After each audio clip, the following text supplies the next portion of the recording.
Hey there, it's your boy Charles Barkley with another deck profile.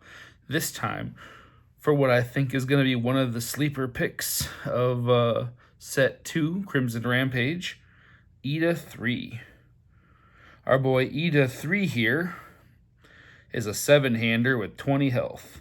He's on Air, Order, and Void, and today we are focusing on Order. His kit is pretty simple. Response: after you play an EX ability, add the top card of your deck to your momentum. And enhance: once per turn, ready 1 foundation with a printed difficulty of 1 or less. One thing to note with that is that does include face downs, so if you have nothing better to ready, you can always ready a face down. Alright, so let's start talking about cards.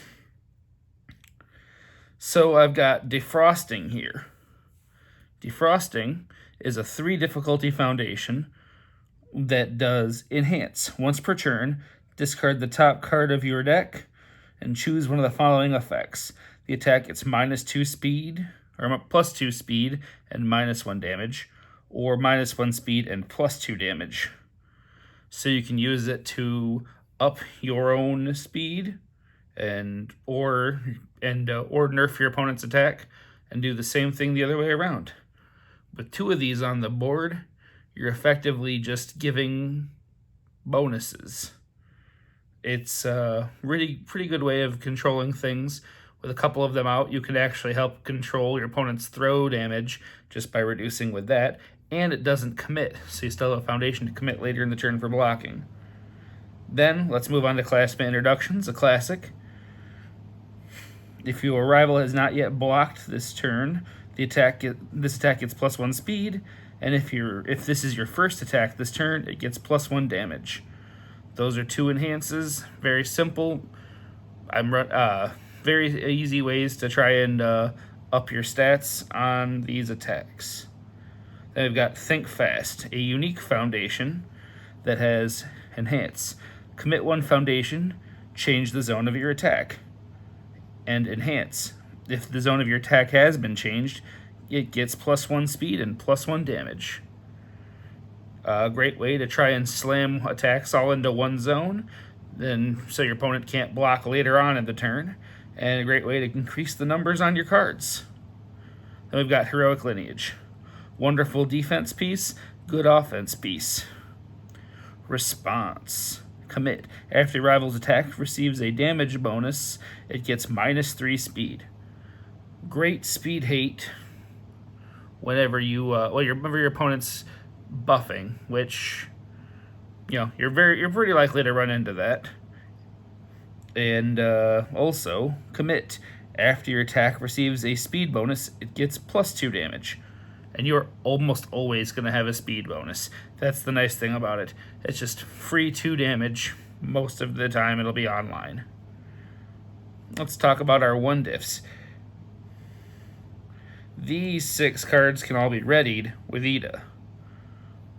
So we've got Fusion, enhance, commit. Your EX or kick attack gets +2 speed. Or enhance, commit, your rival's attack gets -2 speed. So it's a very versatile piece that's good on offense and defense. So it's a fun one to actually bother readying.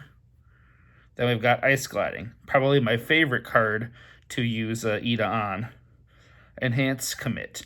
This attack gets +1 or -2 speed. If it's blocked, the next attack gets +1 or -1 speed. So if you're using this, or having 2, 3 of them out, you can effectively bog down 2, 3 attacks, and with a ready, keep that chain going so that your opponent's entire turn is just miserable, filled with speed hate.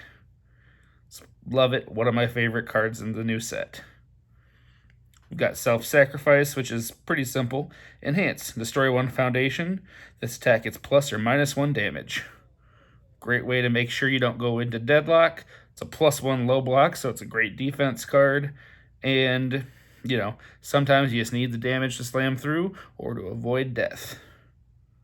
Then I've got Calling for Backup, enhance, flip, draw 1 card. If this was not the first enhance, played this enhance step, discard 1 card. When you're just trying to get more attacks, calling for backup can get you to the gas. Then we've got Desperate Times. Response, flip. After your rival draws any number of cards during the combat phase, they commit 1 foundation. This card will mostly catch people sleeping. They aren't going to think about it till it's a little too late. Then they'll have their attack plans foiled a bit by a baby in a diaper man. Classic Gotcha. Response, after this card is committed during the enhanced step, the attack gets +1 or -1 speed, playable while committed. Great for punishing your opponents for stunning you.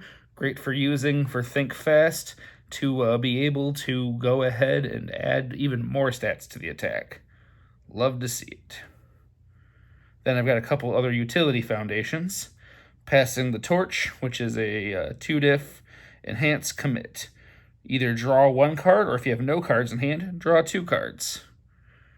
Great for trying to stay low to the ground on hand size when you're facing like an All Might 3, and good to try and get into the gas when you're running low. And Hero Killer. Response, remove. After your rival builds or unflips a foundation, remove it. That is one of the key pieces of trying to keep your opponent's most obnoxious foundations off the board. You have 1 or 2 of these sitting around, that's going to be enough to make them maybe not even play the things that they're scary out there. Your rescue completeds, your releases, things that you just don't want to have to deal with for the rest of the game. All right, for our attack lineup, I have 1 attack that isn't an EX, and the rest all are. So we've got Reciprocal Extend. It's a charge kick, 4 mid, 4 for 4 difficulty. Your next kick gets this turn gets +2 speed, +2 damage, and enhanced draw a card. It doesn't jive off of Iida's abilities, but it has enough synergy with the rest of your package that it's a great leadoff card and gets you going otherwise. Then let's talk about one of my favorite pieces here, Reciprocal Acceleration Kick.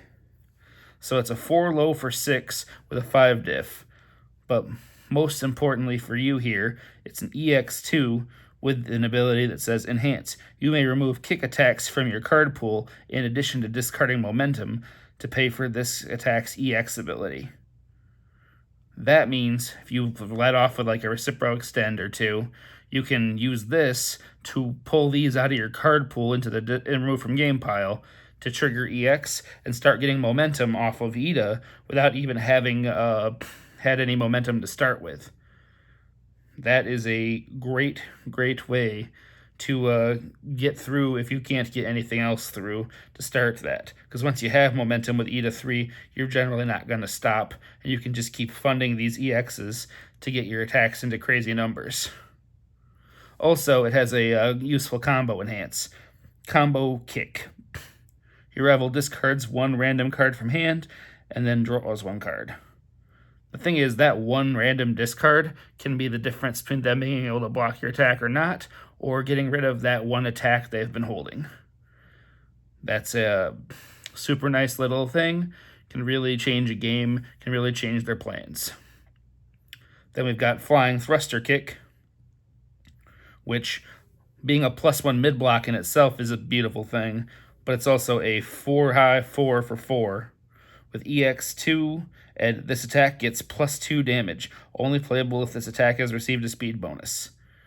So as you can see, you're almost always going to be able to get a speed bonus, so you're basically looking at a 4 high for 6. It also happens to be your best deadlock punish in add the top 2 cards of your deck to your momentum. With all these EXs, that's going to be insane if they actually go in. It's a pretty good reason not to. Then we got Flying Thruster Kick with a mighty EX3 and Combo EX. This attack gets +3 damage. So it's a 2 high for 4 normally, but you're looking at a 2 high for 7 with the combo, which everything but Reciprocal Extend actually fires off, and it's only a 4 diff. So it's not too hard to actually play into your later turns. Nice little attack. I'm I'm not sure it's worth running 4 of, but I'm running 2, and it pays off most of the time when I see it. Then I've got Electric Jolt. This card is probably, other than Reciprocal Acceleration Kick, the most important card to get you going. It's a 4 diff, 3 mid for 4 damage, with Charge, EX2, and Stun 1. But more importantly, Enhance. If this attack is completely blocked, it still deals 1 damage during the damage step. So this is your way to get your 1 guaranteed momentum to start off the chain of EXs. Beyond that, a lot of opponents don't really respect the card, so you can easily sit here and, with the Stun 1 and the EX, get some actual meaningful damage on the board for 3, 4, 5, 6 damage. And then, from there, just the fact that it's added to your momentum face up with Enhanced Momentum, flip, commit 1 rival foundation, you can disable their key piece before they actually get to do anything with it. Then we have our big finish, Reciprocal Burst. It's a 3 low for 5 with EX3, kick, stun 1. Response. When after your rival commits 1 or more foundations during this attack's enhanced step, it gets +1 speed. That's a way to make sure to punish them for trying to do things during your attack, and you can actually trigger it off of the stun. But more importantly, discard 1 momentum. This attack gets +X damage, where X equals the speed of this attack -3. So after you're sitting there at 3, 4, 5 momentum, you can spend it all onto the EX, gain your 12 speed, making it a 15, then gain 1 momentum back with Iida's ability, and then still be able to trigger that and add 12 damage to the attack. And a 15 low for 17, probably going to end the game. That's how that works. That's what you're trying to race for the most part, other than just trying to kick them to death otherwise. For sideboard options, I've got the Ingenium here. He's a 6-hander for 28 health, who's on Air, Good, and Order. But Enhance, once per turn, your EX or a slam attack gets +3 damage. So if you're finding you can get through attacks, but you're just not getting the damage numbers on, this is a way to make sure your 1 or 2 attacks each turn actually mean something. And then Response. Once per turn, after an attack is played, it gets +3 or -3 speed. If it's your attack, each time your rival plays an Enhance ability during this attack, Enhance step, ready 1 foundation that has not been readied this combat phase. That's a weird ability that people aren't going to be ready for, and you can use that to ready a ton of foundations on your 2nd or 3rd attack, if they actually want to try and stop you from punishing them. I mostly side into him when I'm finding that the 20 health is just not enough to hold up, or I just really need to get damage through. Then my other sideboard options: Creepy Realization, commit. This attack gets +1 or -1 damage for each card in your rival's card pool. Great for those people playing huge strings like Tokoyami. Great for making sure that you can get